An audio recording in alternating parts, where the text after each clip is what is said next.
ونستعينه ونستغفره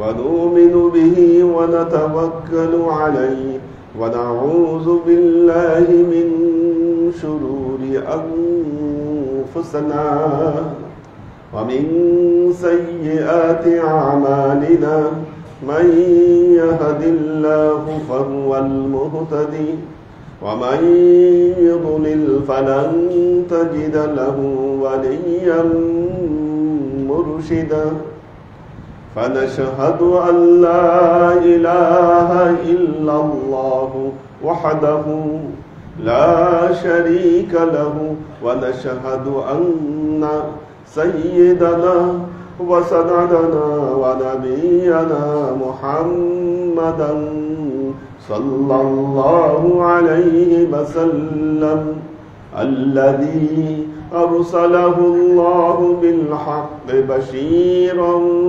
ونذيرا وداعيا إلى الله بإذنه وسراجا منيرا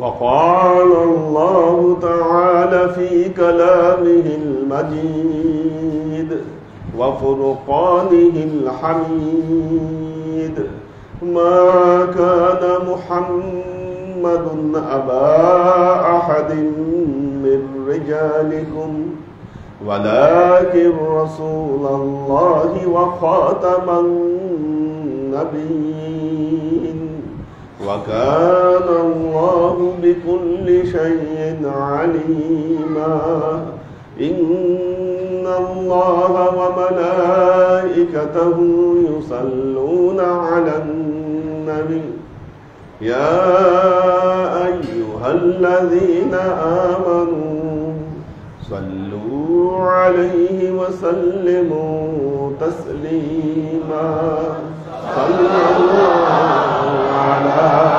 محمد صلى الله عليه وسلم صلى الله على محمد صلى الله عليه وسلم الله আশিক ও সালেহ বৃন্দ, হুব্বে আহলে বাইত এটা ঈমানের অংশ, শুবাতুম মিনাল ঈমান। আল্লাহর প্রতি ভালোবাসা, রাসূলের প্রতি ভালোবাসা এবং রাসূলের প্রতি ভালোবাসার জন্য আহলে বাইতের প্রতি ভালোবাসা। আল্লাহ নবীর কথা এটা। আল্লাহ নবী বলেছেন, আহিব্বুল্লাহ, আল্লাহকে ভালোবাসো, লিনিয়ামাতিহি, আল্লাহ যে তোমাদেরকে নিয়ামত দিয়েছেন এই নিয়ামতের জন্য আল্লাহকে ভালোবাসো। ওয়া আহিব্বুনি লিহুব্বিল্লাহ, আল্লাহর ভালোবাসার জন্য আমাকে ভালোবাসো। ওয়া আহিব্বু আহলাল বাইত লিহুব্বি, আর আমাকে ভালোবাসার জন্য আহলে বাইতকে তোমরা ভালোবাসো। কাজেই আহলে বাইতের প্রতি মহব্বত এটা হলো আমাদের ঈমানের অংশ। গতকাল আমরা এই আহলে বাইতের আলোচনা করছিলাম যে পবিত্র কোরআনে আল্লাহ এই আহলে বাইতের জিকির করেছেন। আহলে বাইতের তিনটি পর্যায় রয়েছে। প্রথম পর্যায়ে কোরআনিক আহলে বাইত, যাদেরকে আল্লাহ, যারা আয়াতে তাতহীরার অন্তর্ভুক্ত, যারা আহলে কেসওয়ার অন্তর্ভুক্ত। কি শব্দটা বললাম? আহলে কেসওয়া। কেসওয়া শব্দের অর্থ কি? কিসওয়া শব্দের অর্থ, এই শব্দটা আগে শুনছেন কিনা? কিসওয়া, কাবা ঘরের যে গিলাফ, এই গিলাফকে বলা হয় কেসওয়া।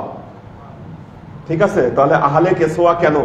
ওনারা কাবা ঘরের গিলাফ না, ওনারা আল্লাহর নবীর চাদরের ভেতরে অন্তর্ভুক্ত হয়েছিলেন, এই জন্য বলা হয় এদেরকে আহলে কেসওয়া।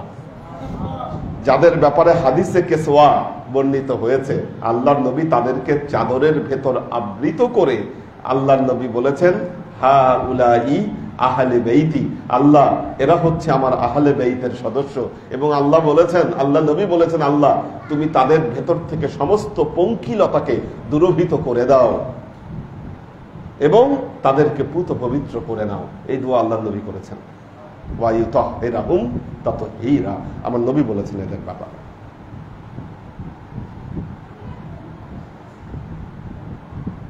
মুবাহেলার ঘটনা, মুবাহেলা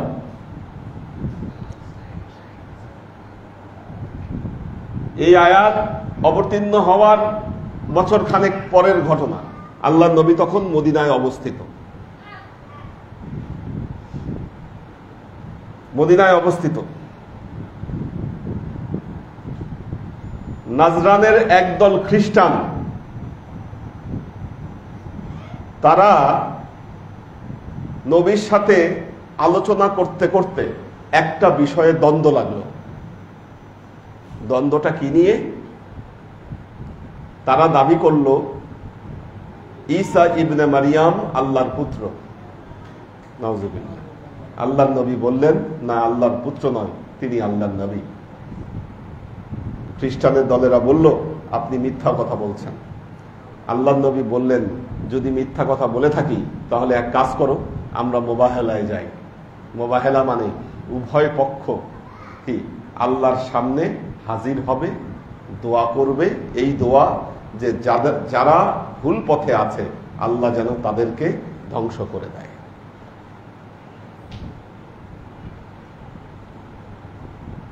আল্লাহ নবী চ্যালেঞ্জ করলেন তাদেরকে, তারা এই চ্যালেঞ্জ গ্রহণ করল। এরপর দিন আল্লাহ নবী ঘর থেকে বের হচ্ছেন, সাথে নিলেন হযরত আলীকে, মা ফাতেমাকে, হাসান হোসেনকে, কি এই পাঁচজন। এই পাঁচজন কারা? যাদের ব্যাপারে সূরা আহজাবের আয়াত নাজিল হয়েছে, লিইউরিদুল্লাহু লিইযহিবা আনকুমুর রিজ্জা আহলাল বাইত ওয়া ইতাহহিরাকুম তাতহীরা। এই পাঁচজনকে আল্লাহর নবী সাথে নিলেন। বাকিরা বের হতে চাইলেন, আল্লাহর নবী তাদেরকে নিষেধ করলেন, বললেন, না, তোমরা আসবা না। উপত্যকা দিয়ে যাচ্ছে, যে উপত্যকায় হাজির হবার কথা সেখানে যখন হাজির হচ্ছেন হেঁটে যাচ্ছে, খ্রিস্টান পাদ্রী তাদের নূর দীপ্ত চেহারা দেখে তিনি বললেন, খ্রিস্টানেরা তোমরা আজকে কেউ ঘর থেকে বের হবা না। তাদের চেহারার ভেতরে যে জ্যোতি দেখা যাচ্ছে, আমার মন বলছে যদি আমরা আজকে বের হই এবং মুবাহেলা করা হয়, আল্লাহর কাছে যদি আযাব চাওয়া হয়, আমরা আল্লাহর আযাবে ধ্বংস হয়ে যাব।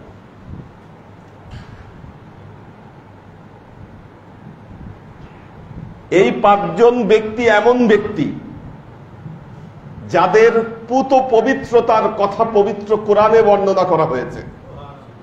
আমরা এই জন্য আমাদের ভাষায় এনাদেরকে বলি পাক পাঞ্জাতুন। পাক পাঞ্জাতুন। আগে দেখবেন আমাদের কালচার এটা প্রায় একটা হাতের পাঞ্জার ছবি, দেখছেন কিনা আপনারা? হাতের পাঞ্জার ছবি, 5 আঙ্গুলের ছবি। মানুষ আমাদের এই দেশে, বিশেষ করে যারা চিশতিয়া তরিকার অনুসারী, তারা এই পাক পাঞ্জাতুনের যে এই যে হাতের ছবিওয়ালা তাবিজ, এইটাকে গলায় বেঁধে এবং এইটাকে ব্যবহার করে তারা বহুত সমস্যা থেকে তারা উদ্ধার পেয়েছে। এই পাক পাঞ্জাতুনের তাবিজের জন্য আর ভিন্ন কিছু করা লাগে নাই, শুধু এই পাক পাঞ্জাতুনের লেখাওয়ালা যে তাবিজ, এটাকে তারা ব্যবহার করেছে। আমাদের এই এলাকার মানুষ, এই কালচার ছিল তাদের। পাক পাঞ্জাতুনকে মানুষ হৃদয় দিয়ে ভালোবাসত। এই 5 জনের কথা, তাদের পবিত্রতার কথা আল্লাহ স্বয়ং পবিত্র কোরআনে বর্ণনা করেছেন। কাজী মনে রাখবেন, পৃথিবীর কোনো মানুষ এই 5 জনের সামনে দাঁড়াবে না। এখন আসি মা ফাতেমার প্রসঙ্গে। মা ফাতেমা, আল্লাহর নবীর তো আরো সন্তান ছিল, কি আল্লাহর নবীর পুত্র সন্তান হয়েছিল 4 জন, বাঁচেনি কেউ। কন্যা সন্তানও ছিল, কিন্তু সবার উপরে ফাতেমার শ্রেষ্ঠত্ব কেন? এটা একটা কোশ্চেন। হোয়াই? কেন? কেন? দেখেন, একটা জিনিস মনে রাখবেন, সূরা কাউসার, সূরা কাউসার আমাদের সমাজে, এই দুনিয়ায় সাধারণ নিয়মে মানুষের বংশ বিস্তার ছেলের মাধ্যমে হয়, ঠিক কিনা? আমাদের স্বাভাবিক নিয়মে ধরা হয় মেয়েদের মাধ্যমে বংশ বিস্তার হয় না। আমরা মেয়েদেরকে আলাদা বংশের সাথে ট্যাগ করে দিই, নিজের বংশের সাথে ট্যাগ করা যায় না। একমাত্র ছেলে জন্মগ্রহণ করলে আমাদের সমাজে ধরা হয় যে এই লোকের বংশ বিস্তার হয়েছে।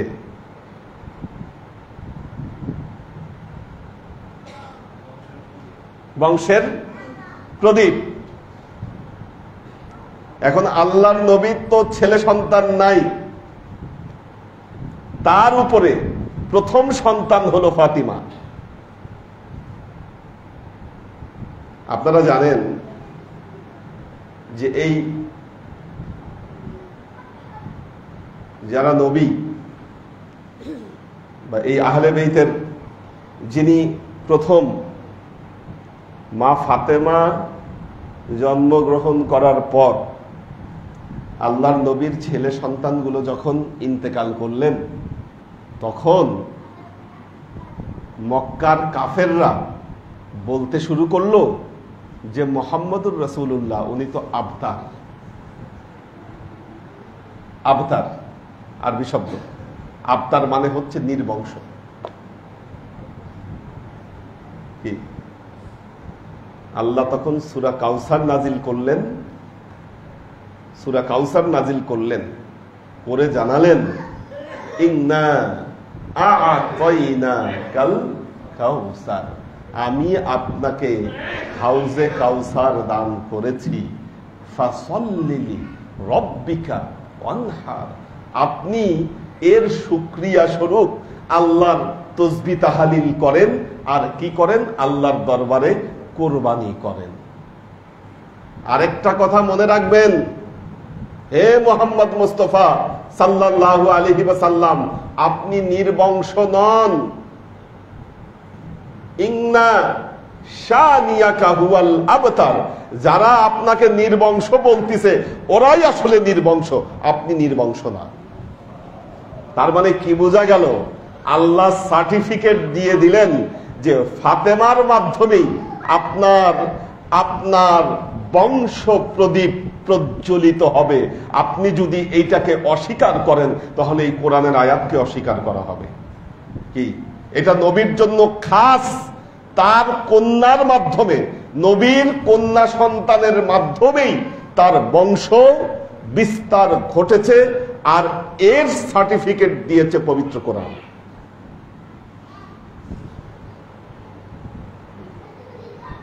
কি নাহলে আপনি কি বলবেন নবীর বংশ বিস্তার হয় নাই? নাউজুবিল্লাহ। বলেন, এই কথা বলার কি কোনো অধিকার, কোনো সাহস আছে আপনার? যেখানে কোরআন বলেছে আপনাকে যারা আবতার বলে তারাই আবতার, আপনি আবতার নন। তাহলে আপনি যদি বলেন নবীর বংশ বিস্তার ঘটছে, কার মাধ্যমে ধরবেন? সেতু বন্ধনকে। সেতু বন্ধন হলো ফাতেমাতুজ জাহরা। কাজেই মা ফাতেমার একটা খাস জায়গা রয়েছে নবীর সাথে। তার পরবর্তী যত ধারা, এই ধারার নেসবত হলো ফাতেমাতুজ জাহরা। কি ফাতেমা বিশেষ মানুষ। আচ্ছা, পবিত্র কোরআনে হযরত মারিয়ামের ঘটনা বর্ণনা করা হয়েছে না? মারিয়াম, ইন্নিস্তফাইতুকা, কি বলছেন আল্লাহ? মরিয়ম আলাইহিস সালামকে যে আমি তোমাকে আলা নিসাইল আলামিন, না, আমি সমস্ত নারী জাতির উপরে আমি তোমাকে শ্রেষ্ঠত্ব দান করেছি। কি বলতেছেন আল্লাহ? ইন্নিস্তফাইতুকা,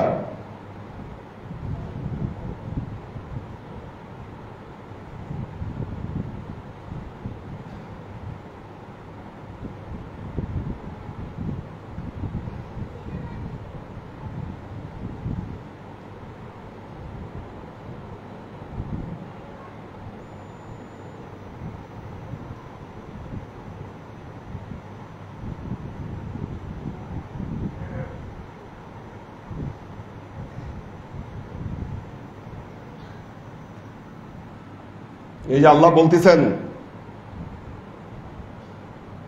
ওয়া ইয ক্বালাতিল মালাইকাতু ইয়া মারইয়াম ইন্নাল্লাহা আস্তাফাকি ওয়া তাহহারাকি ওয়াসতাফাকি আলা নিসাইল আলামিন। ফেরেশতারা এসে বলল, কি ফেরেশতারা এসে বলল, ইয়া মারইয়াম, হে মরিয়ম, ইন্নাল্লাহা আস্তাফাকি, নিশ্চয়ই আল্লাহ তোমাকে নির্বাচিত করেছেন, ওয়া তাহহারাকি, তোমাকে পুত পবিত্র করেছেন, ওয়াসতাফাকি, তোমাকে নির্বাচিত করেছেন, আলা নিসাইল আলামিন, জগতের নারীদের উপর আল্লাহ কি করেছেন? তোমাকে নির্বাচিত করেছেন।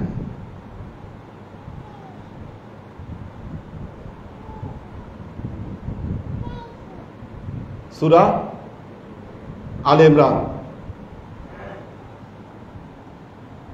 এখন প্রশ্ন হলো, মরিয়ম আলাইহিস সালামের শ্রেষ্ঠত্ব বেশি না মা ফাতেমার শ্রেষ্ঠত্ব বেশি? কি এটা একটা কোশ্চেন।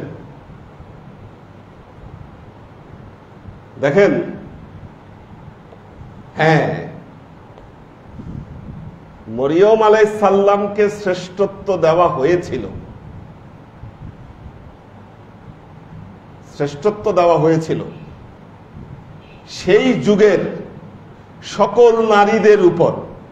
কি মরিয়ম আলাইহিস সালামের শ্রেষ্ঠত্ব ছিল, কিন্তু আল্লাহর নবী যখন ঘোষণা করেছেন ফাতেমাতুজ জাহরা সাইয়্যিদাতুন নিসাই ফিল জান্নাহ, জান্নাতের সকল নারীদের সর্দার, কি যিনি জান্নাতের সকল নারীদের সর্দার, তার উপর আর কারো শ্রেষ্ঠত্ব, কারো সর্দারিত্ব থাকতে পারে না।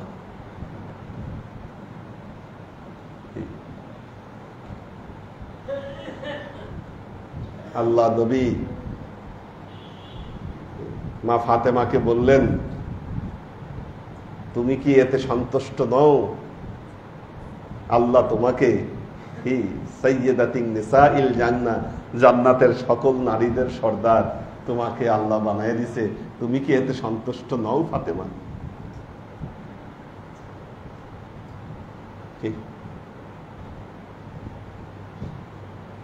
হযরত মারিয়ামের নেসবত,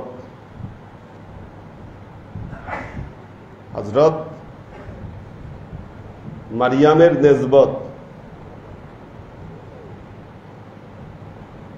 হযরত ঈসার কারণে, আর ফাতেমার নেসবত, ফাতেমার প্রথম শ্রেষ্ঠত্ব মুহাম্মদ মুস্তাফা সাল্লাল্লাহু আলাইহি ওয়াসাল্লামের নেসবতের কারণে। প্রথম নেসবত মুহাম্মদ মুস্তাফা সাল্লাল্লাহু আলাইহি ওয়াসাল্লাম। দ্বিতীয় নেসবত, শ্রেষ্ঠত্বের নেসবত মাওলায়ে কায়নাত কি আলী ইবনে আবি তালেব। তৃতীয় নেসবত সাইয়্যিদাশ শাবাব ফিল জান্নাহ, কি ওনার শ্রেষ্ঠত্বের জায়গাটা এমন,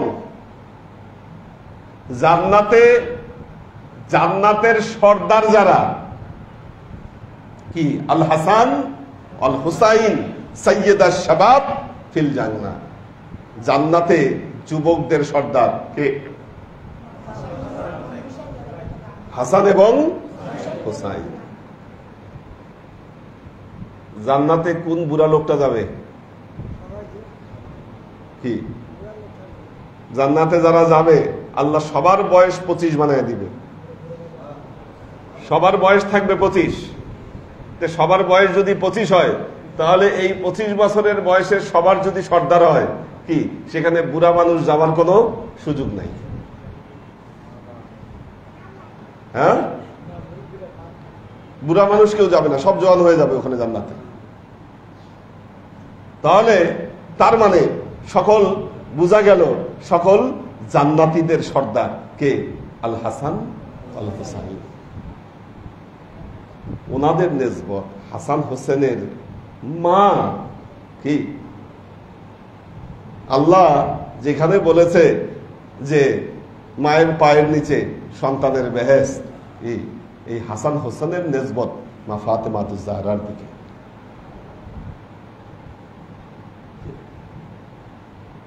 কোন দুনিয়ায় আপনি আছেন? কিসের ভেতরে আপনি চলতেছেন? কি জিক্রে আহলে বাইত আজকে আপনারা পরিত্যাগ করেছেন।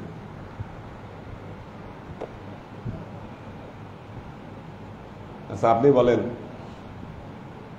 জান্নাতে নারীদের সর্দার, পুরুষদের সর্দার, এদের সাথে যদি আপনার নিসবত না থাকে, আপনার নিসবত যদি এদের সাথে না থাকে, আপনি কিভাবে আশা করেন আপনি জান্নাতে যাবেন? কি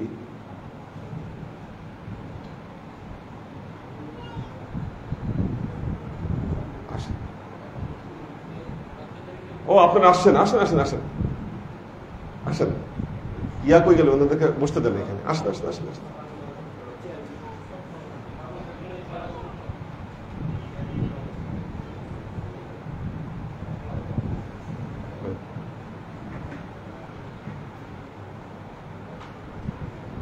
এই আমার অফিসে একজন আছে, ওই ইয়ে ডাকো। আচ্ছা আচ্ছা, আসেন আসেন আসেন, বসেন বসেন, আসেন আসেন আসেন। তো এই যে আমরা, আপনারা কিভাবে আশা করেন কি যাদেরকে আল্লাহ জান্নাতের সবার উপরে শ্রেষ্ঠত্ব দিয়েছেন, আপনার নিসবত যদি তাদের সাথে না থাকে, আপনি কিভাবে আশা করেন যে আপনি জান্নাতে ঢুকবেন? এত সস্তা। আবার আরেক দল লোক আছে কি, তারা দাবি করে আহলে বেইতের সদস্যদের সাথেও তাদের মহব্বত, আবার আহলে বেইতের দুশমনের সাথেও মহব্বত। এ কেমন আজব কাহিনী, এক আজব কারবার। আহলে বেইতের সাথেও মহব্বত, আবার দাবি করে আহলে বেইতের দুশমনের সাথেও মহব্বত। কি তার মানে কি হলো? মুযাবযাবিনা বাইনা যালিকা লা ইলাহা উলা ওয়ালা ইলাহা উলা, দুই অবস্থার মধ্যে দোদুল্যমান, না এইদিকে না ওই দিকে। আসলে এরা কিছু বুঝেই না কি নিসবত কি জিনিস, রুহানি নিসবত কেন প্রয়োজন এই সম্পর্কে তাদের ধারণা নাই। ধারণা থাকলে দুই অবস্থার মধ্যে কখনো দোদুল্যমান থাকতো না।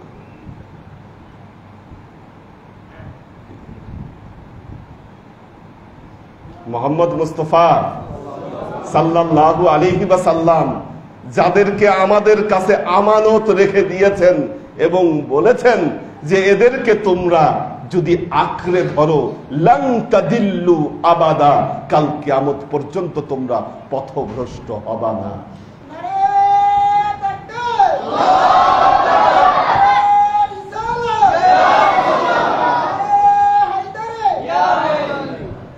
তো এই যে বলেছেন যে তোমরা এদেরকে কখনো ছাড়বা না, আঁকড়ে ধরবা, এবং হাউজে কাউসারে এদেরকে নিয়ে তোমরা আমার সাথে দেখা করবা, আর তখন আমি তোমাদেরকে প্রশ্ন করব তোমরা তাদের সাথে কি ব্যবহার করেছো, কি আচরণ করেছো। কি কোরআন এবং আহলে বাইত। বাস্তব কথা, আজকের দিনে এই দুটাকে আমরা ইন্টেনশনালি পরিত্যাগ করেছি। কোরআনকেও যেমন পরিত্যাগ করেছি, আমরা আহলে বাইতকে পরিত্যাগ করেছি। কেমন, কোরআনকে কেমন পরিত্যাগ করেছি।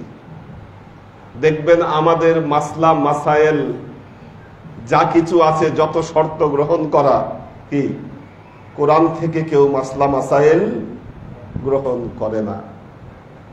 বাঁশের চেয়ে যেমন কঞ্চি বড় হয়ে গেছে, এখন আমাদের কোরআনের চেয়ে হাদিসের গুরুত্ব বাড়ছে, হাদিসের চেয়ে ফেকার গুরুত্ব বাড়ছে, ফেকার চেয়ে ফতোয়ার গুরুত্ব বাড়ছে।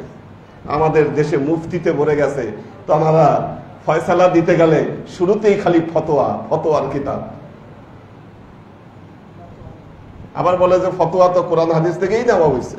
দেখেন মূল থেকে কিভাবে মানুষ দূরে সরে যায়। কোরআনের আয়াত সামনে দেওয়ার পরেও তারা বলে যে না, হাদিসের ব্যাখ্যা লাগবে। হাদিসের ব্যাখ্যা না থাকলে কি কোরআনের আয়াত বোঝার জন্য হাদিস লাগবে, হবে না নইলে। এই যে মূল থেকে দূরে সরে যাওয়া, আমরা কিভাবে দূরে সরে গেছি। আবার কোরআন হাদিসে আছে, মনোভূত হচ্ছে না। কি কোরআন হাদিসে আছে মাসলা, মনোভূত হচ্ছে না, এখন বলতিছে যে না, এটার জন্য কি লাগবে, আমাদের ফিকহি মাসলা লাগবে, না হলে এটা গ্রহণ করা যাবে না। আল্লাহর আশিক ও সালেক বৃন্দ, আহলে বেতকে ধরে রাখবেন। কেমনে ধরবেন, কই ধরবেন? আহলে বেতকে নিশ্চিহ্ন করে দিছেন। কি আহলে বেতকে নিশ্চিহ্ন করে দিছেন, কবর দিয়ে দিছেন আপনি। না আপনার আলোচনায় আছে আহলে বেত, না আপনার জিকরে আছে আহলে বেত, না অন্তরে আছে আহলে বেত, না নিসবতে আছে আহলে বেত। কি কোনো ক্ষেত্রেই তো নাই। আপনি আপনার কিতাবে আহলে বেত খুঁজবেন, বুখারী, মুসলিম, তিরমিজি, আবু দাউদ, সিয়াসেত্তা, আপনি যেটাকে বলতেছেন যে সবচাইতে নির্ভরযোগ্য কিতাব, আপনি খুলে দেখেন তো আহলে বেতের কয়টা হাদিস খুঁজে পান? 100টাও নাই, 100টাও নাই। কি মাওলা আলীর ব্যাপারে আল্লাহর নবী বলছেন, আনা মদিনাতুল ইলম ওয়া আলিয়ু বাবুহা, আমি জ্ঞানের নগরী, আলী সেই নগরীর দরজা। এখন মাওলা আলীর 100টা হাদিসও কি আমাদের সিয়াসেত্তার মধ্যে নাই। যেখানে যেখানে আদনা আদনা সাহাবীর, অনেক সাহাবীর 700টা, 800, 900, 2500, 3000 এরকম হাদিস বর্ণিত আছে, কিন্তু হাসান হোসেনের তো নাই, মা ফাতেমার তো নাই। কি ওনাদের তো নাই। দেখবেন যতই পড়েন খুঁজেন, খুঁজে পাবেন না, নাই। কোথায় পাবেন হেদায়েত? কি লাংতা দিল্লু আবাদা, আল্লাহর নবী বলে গেছে। আল্লাহর আশিক ও সালেক বৃন্দ, এই জন্য মনে রাখবেন, রুহানি নেসবত ছাড়া জান্নাতে ঢুকবেন এত সস্তা না। কি নেসবত লাগবে আপনার? কি পাক পাঞ্জাতুনের নেসবত ছাড়া জান্নাতের সুগন্ধও পাবেন না।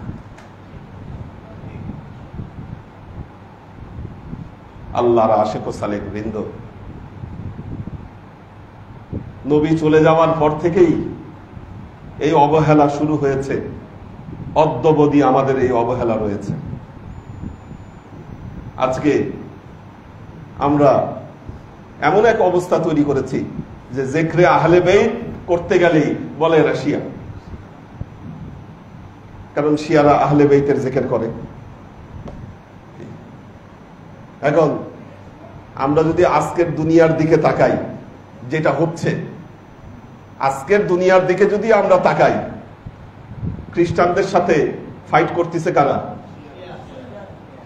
এই যাদেরকে শিয়া বলে গালি দিচ্ছেন, কি আমেরিকা, ইউরোপ, এদের সাথে ফাইট করতেছে শুধুমাত্র এই কি শিয়া নামক যে গোষ্ঠীকে আপনারা গালাগালি করতেছেন, এরাই ফাইট করতেছে। আর আমাদের জবরদস্ত সুন্নি ভাইরা যখন আক্রমণ শুরু হয়েছে ফেসবুকের মধ্যে, তখন প্রথম প্রথম দেখেছি, এখন সবগুলার মুখ বন্ধ, প্রথম প্রথম লিখছে ইরান খুব দুর্বল, ইরান টিকতে পারবে না ইসরায়েলের কাছে। কি এরা ইসরায়েলের বিজয়ে খুশি। আরেকজন জবরদস্ত হুজুর উনি লিখছে ফেসবুকের মধ্যে যে শিয়াদের হাতে নিউক্লিয়ার অস্ত্র যাওয়া ইসরায়েলের মতো ভয়ঙ্কর আমাদের জন্য। যদি ইরানের হাতে যদি নিউক্লিয়ার পাওয়ার আসে, এটা নাকি ইসরায়েলের হাতে নিউক্লিয়ার পাওয়ার গেলে যেমন ভয়ঙ্কর, ঠিক তেমনি এই ইরানের হাতে নিউক্লিয়ার পাওয়ার আসলে একই রকম ভয়ঙ্কর। এরা মুসলমান? মুনাফেক। খালি দাড়ি টুপি আর জব্বা থাকলেই মুসলমান হয় না, এরা মুনাফেক। এদের খোদা আল্লাহ না, এদের খোদা ট্রাম্প। ট্রাম্প এদের খোদা। কি ট্রাম্পের ভয়ে কেউ মুখ খুলে না, এখন চুপ মুখে তালা লাগায় বসে আছে একেবারে।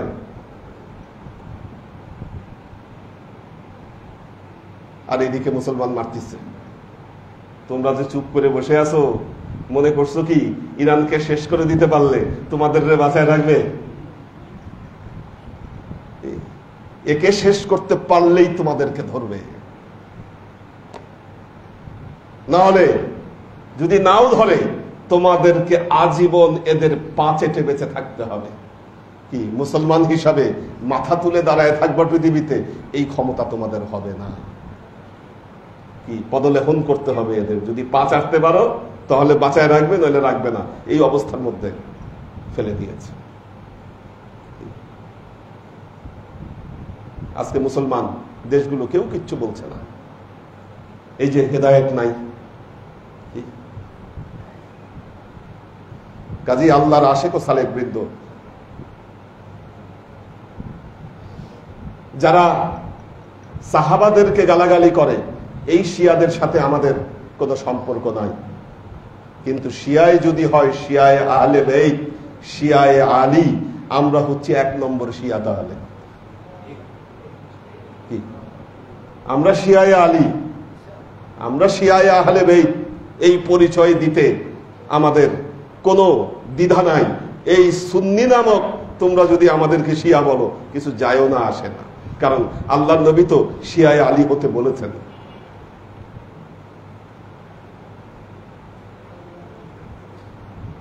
আল্লাহর আশেক ও সালেক বৃন্দ,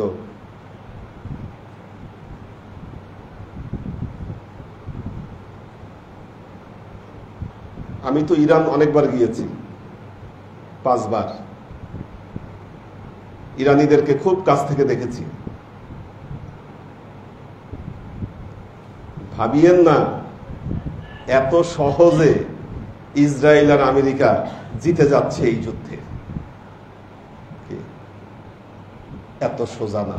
যত ইকুয়েশন করেন, যত হিসাব করেন, আমি বললাম তো, দেখবেন মিডিয়াতে বহু রকম আলোচনা দেখবেন, এত সহজে পারতেছে না। এই আমেরিকা যে হুমকি ধামকি দিচ্ছে, এদের সাথে লাগার সাহস নাই, আর লাগলে অস্তিত্ব সংকটে পড়বে। হ্যাঁ, আন্ডারে গেছে। এখন দেখেন একটা জিনিস, ইরানও চাচ্ছে আমেরিকা কোনো মতে হামলা করুক। ইরান চাচ্ছে এটা, এজন্য কিন্তু সে চোখ নামাচ্ছে না। ও চাচ্ছে হামলা করুক, কারণ হামলাটা করলে এই মিডল ইস্ট থেকে এই আমেরিকাদেরকে মানে বিতাড়িত করার একটা সুযোগ তৈরি হবে। এই সুযোগটা চাচ্ছে ইরান। এই জন্য ট্রাম্প যতই লেখুক নিঃশর্ত আত্মসমর্পণ, কি হ্যাম তাম এই ইয়া নিয়ে আসছে, ওই যে তার যুদ্ধ জাহাজের বহর, কি এগুলো নিয়ে এসে যত কিছুই রাখছে না কেন, হামলা করার কিন্তু সাহস নাই ওদের। 2 সপ্তাহ আবার পিছাইছে। 2 সপ্তাহ মেলাটাই কি 2 সপ্তাহে ইসরায়েলের অবস্থা আরো কি করুণ হয়ে যাবে।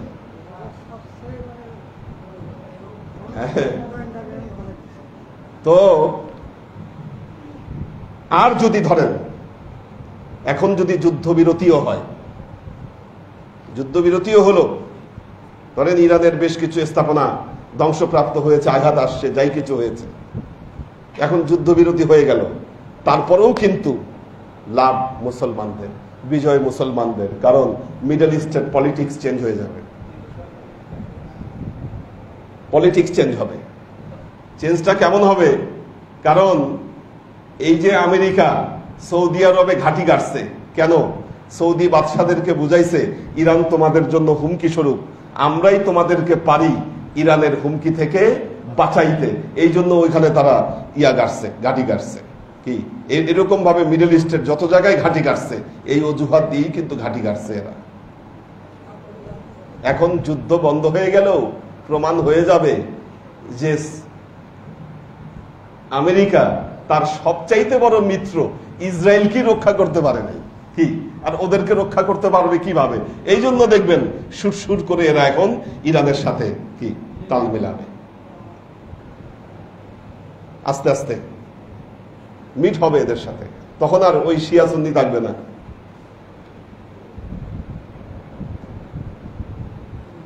আল্লাহর আশিক ও সালেক বৃন্দ, একটা জিনিস মনে রাখবেন, আমি আমার নিজেকে একজন মুসলমান মনে করি। আমি যদি মুসলমান মনে করি, আমার নিজেকে কোনো ক্ষতি আছে কিনা?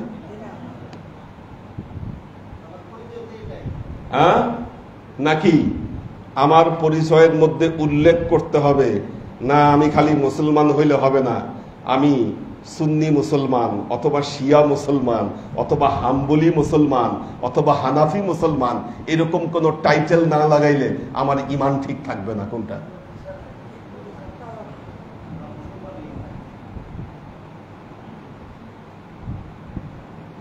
আমাকে যতবারই মানুষ জিজ্ঞাসা করছে তুমি শিয়া না সুন্নি, আমি বলেছি আমি মুসলমান, কোনটাই না। আগে আমাদের পাসপোর্টে লেখা থাকতো শিয়া না সুন্নি, এখন ওইটা উঠে গেছে। আমাদের পাসপোর্টের আগে অপশন ছিল যে তুমি শিয়া না তুমি সুন্নি, এই পরিচয় দিতে হবে। মানুষের সেন্স আর একটু মানে মডারেট হচ্ছে।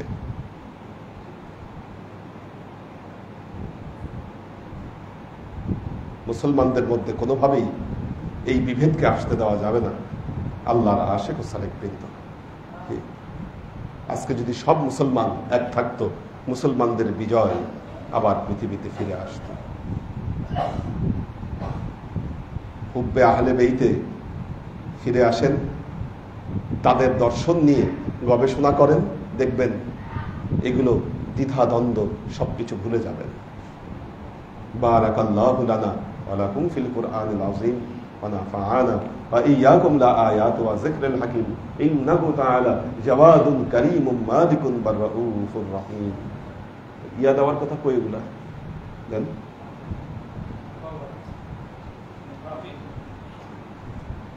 এই সুজন, জমজমের পানি নিয়ে আসো, পানিটা খাওয়াই দাও।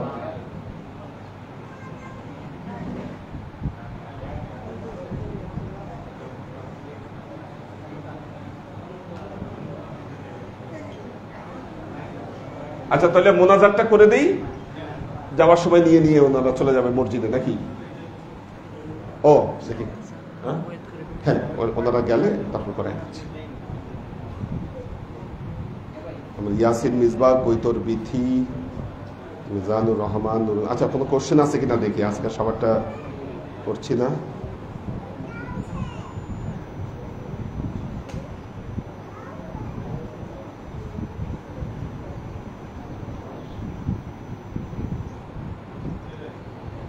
ঠিক আছে, মোনাজাত করে দিচ্ছি আজকে আর। আল্লাহুম্মা আমিন। ربنا ظلمنا أنفسنا وإن لم تغفر لنا وترحمنا لنكونن من الخاسرين ربنا لا تزغ قلوبنا بعد إذ هديتنا وهب لنا من لدنك رحمة إنك أنت الوهاب اللهم إنك عفو تحب العفو فاعف عني يا غفور رحيم ودود اللهم نور قلوبنا بنور الإيمان ونور قلوبنا بنور الإسلام ونور قلوبنا بنور الإحسان وزين أخلاقنا بنور محمد صلى الله عليه وسلم اللهم إنا نسألك علما نافعا رزقا واسعا عملا مقبولا شفاء من كل داء قلبا خاشعا ذهنا ذاكرا إيمانا كاملا توبة قبل الموت راحة عند الموت ونجاة بعد الموت اللهم إنا نسألك رحمتك في كل درجة فلاح في كل أمر ونعوذ بك من الشرك والشك والنفاق والبدعة ومن كل وسوسة الشيطان سبحان ربك رب العزة عما يصفون سلام على المرسلين والحمد لله رب العالمين واجعل آخر كلمتنا عند الموت لا إله إلا الله محمد رسول الله.